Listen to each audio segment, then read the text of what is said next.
आणि आता आंतरवाली सराटीमध्ये जाऊयात। आंतरवाली सराटी जिथे गेल्या काही दिवसांपासून मनोज जरांगे पाटील हे उपोषण करतायत, तिथे सुद्धा शिवजयंतीचा उत्साह आपल्याला बघायला मिळतोय। मनोज जरांगे पाटील यांच्या उपोषणाच्या ठिकाणी आकर्षक अशी सजावट सुद्धा करण्यात आली आहे आणि आंतरवालीमधून काही वेळामध्ये मिरवणूक सुद्धा काढली जाणार आहे। विक्रांत शिंदे आमचे प्रतिनिधी आहेत आपल्या सोबत। विक्रांत, आपण पाहिलं होतं मनोज जरांगे यांनी इथे येऊन अभिवादन सुद्धा केलेलं होतं। अगदी काही वेळामध्ये मिरवणूक सुद्धा काढली जाणार आहे। काय नेमका उत्साह आहे, काय नेमकी इथल्या मराठा बांधवांची प्रतिक्रिया आहे?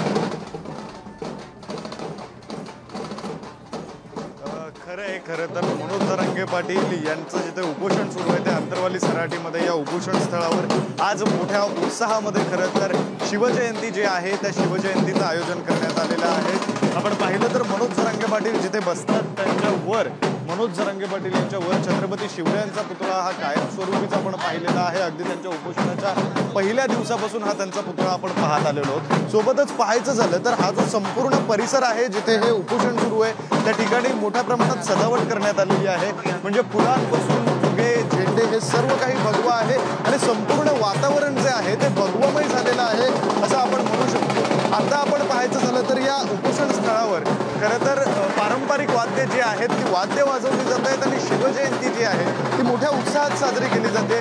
शिवभक्त मनोज जरांगे पाटील यांचे समर्थक असे सगळे लोक जे आहेत ते आता हळूहळू जमायला सुरुवात झालेली आहे।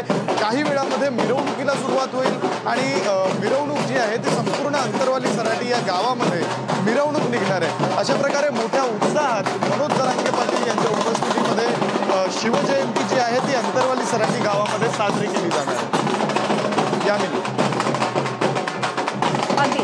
धन्यवाद विक्रांत या सगळ्या अपडेटसाठी। तर आपण बघतोय आंतरवालीमध्ये सुद्धा शिवजयंती उत्साहात साजरी केली जाताना दिसते आहे। काही वेळामध्ये इथे मिरवणूक सुद्धा काढली जाणार आहे।